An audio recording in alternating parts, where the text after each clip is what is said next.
স্বাগত জানাচ্ছি আন্তর্জাতিক সংবাদে। শুরুতেই থাকবে সংবাদ শিরোনাম।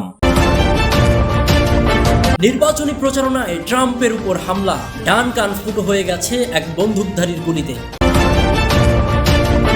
এরপর জানিয়ে দিব গাজায় মানবিক জোনে ইসরায়েলি হামলায় নিহতের সংখ্যা বাড়ল।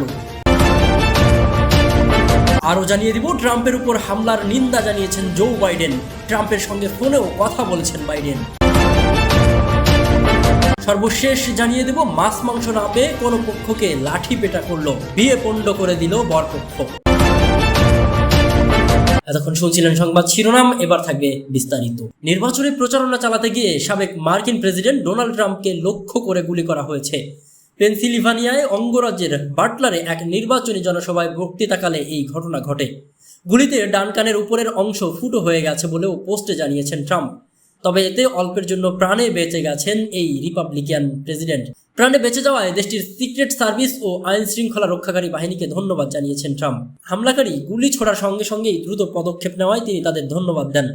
সামাজিক যোগাযোগ মাধ্যম অর্থে সোশ্যাল মিডিয়ার এক পোস্টে জানান, এটা অবিশ্বাস্য যে আমাদের দেশে এইরকম একটা ঘটনা ঘটেছে। হামলাকারী সম্পর্কে এখনো কিছু জানা যায়নি। হামলাকারী সেখানেই নিহত হয়েছেন। পোস্টের শেষে ট্রাম্প বলেছেন, ঈশ্বর আমেরিকার মঙ্গল করুন। ট্রাম্প জানান, হঠাৎ আমি গুলির শব্দ শুনি, সঙ্গে সঙ্গেই বুঝতে পারি অঘটন ঘটেছে, আর তখনই অনুভব করি গুলি আমার চামড়া ফুটো করে দিয়েছে। অনেক রক্ত পড়তে থাকে, আমি তখন বুঝতে পারি কি ঘটতে যাচ্ছে। ট্রাম্প বলেন, নির্বাচনী প্রচারে গুলিতে যিনি নিহত হয়েছেন তার পরিবারকে আমি সমবেদনা জানাই।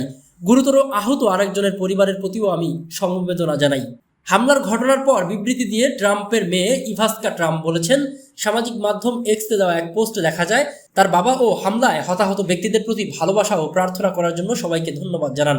ওই পোস্টে দ্রুত পদক্ষেপ নেওয়ায় ইভাস্কা সিক্রেট সার্ভিস ও অন্যান্য আইন শৃঙ্খলা রক্ষাকারী বাহিনীর কর্মকর্তাদের প্রতিও কৃতজ্ঞতা জানান। তিনি বলেছেন, আমি আমার দেশের জন্য প্রার্থনা করে যাব। বাবা, তোমাকে ভালোবাসি, আজ এবং সবসময়। শনিবার সন্ধ্যা 6:15 দিকে পেনসিলভেনিয়ায় এক নির্বাচনী প্রচারে ট্রাম্পের উপর এই হামলা হয়। হামলাকারীর ওই গুলিতে আহত হয়েছেন কেবলমাত্র ট্রাম্প, তবে তা গুরুতর নয়। সন্দেহভাজন হামলাকারী পুলিশের গুলিতে ওই জায়গাতেই নিহত হন। একজন সমর্থকও নিহত হয়েছেন এই ঘটনায়। এদিকে গাজায় মানবিক জোনে ইসরায়েলের হামলায় নিহতের সংখ্যা শুধু বাড়ছেই। ফিলিস্তিনের অবরুদ্ধ গাজার খান ইউনুসের আল মাওয়াসি শহরের একটি মানবিক এলাকায় ইসরায়েলি হামলায় নিহতের সংখ্যা বেড়ে দাঁড়িয়েছে 90 জনে। এছাড়া হতাহত হয়েছে আরও 300 জন। হামলার বিষয়ে হামাস এক বিবৃতিতে জানায়, যে জায়গাটিতে ইসরায়েল হামলা চালিয়েছে আল মাওয়াসির ওই এলাকাকে ইসরায়েলি মানবিক জোন হিসেবে ঘোষণা করেছিল এবং ফিলিস্তিনিদের সেখানে আশ্রয় নেওয়ার আহ্বান জানিয়েছিল। এদিকে একজন ইসরায়েলি কর্মকর্তার দাবি, তারা হামাসের সামরিক শাখার প্রধান মোহাম্মদ দেইফ ও উপপ্রধান রাফা সালমাকে লক্ষ্য করে হামলাটি চালিয়েছে। তাদের হামলাটি একটি উন্মুক্ত এলাকায় চালানো হয়েছে, যেখানে শুধু হামাস সন্ত্রাসীরাই ছিল, কোনো বেসামরিক ফিলিস্তিনি ছিল না। শনিবার 13 জুলাই এক সংবাদ সম্মেলনে ইসরায়েলি প্রধানমন্ত্রী বেনিয়ামিন নেতানিয়াহু বলেন, তাদের দুজনের মধ্যে কেউই নিহত হয়েছে কিনা তা আমরা নিশ্চিত নই। এদিকে আল মাওয়াসির একজন প্রত্যক্ষদর্শী বিবিসিকে জানান, ইসরায়েলের হামলার পর মনে হচ্ছে এখানে ভূমিকম্প হয়েছে। ঘটনাস্থল থেকে পাওয়া ভিডিওতে দেখা যায় চারিদিকে ধ্বংসাবশেষ পড়ে আছে, আগুন জ্বলছে আর রক্তাক্ত ফিলিস্তিনিদের স্ট্রেচারে করে নিয়ে যাওয়া হচ্ছে। গত বছরের 7 অক্টোবর থেকে গাজার উপত্যকায় অব্যাহত এই হামলা চালিয়ে যাচ্ছে ইসরায়েল। এখনো পর্যন্ত 38,000-এর বেশি ফিলিস্তিনি নিহত হয়েছে এই হামলায়।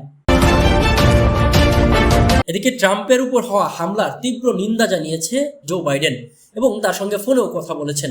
নির্বাচনী সমাবেশে ডোনাল্ড ট্রাম্পের উপর হামলার তীব্র নিন্দা জানিয়েছে যুক্তরাষ্ট্রের বর্তমান প্রেসিডেন্ট জো বাইডেন।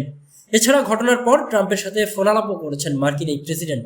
এর আগে সামাজিক যোগাযোগ মাধ্যম এক্সে নিজের প্রতিক্রিয়াও জানান বাইডেন। বলেন, যা ঘটেছে তার তীব্র নিন্দা জানাই। এই ধরনের সন্ত্রাসবাদের যুক্তরাষ্ট্রে কোনো ঠাঁই নেই।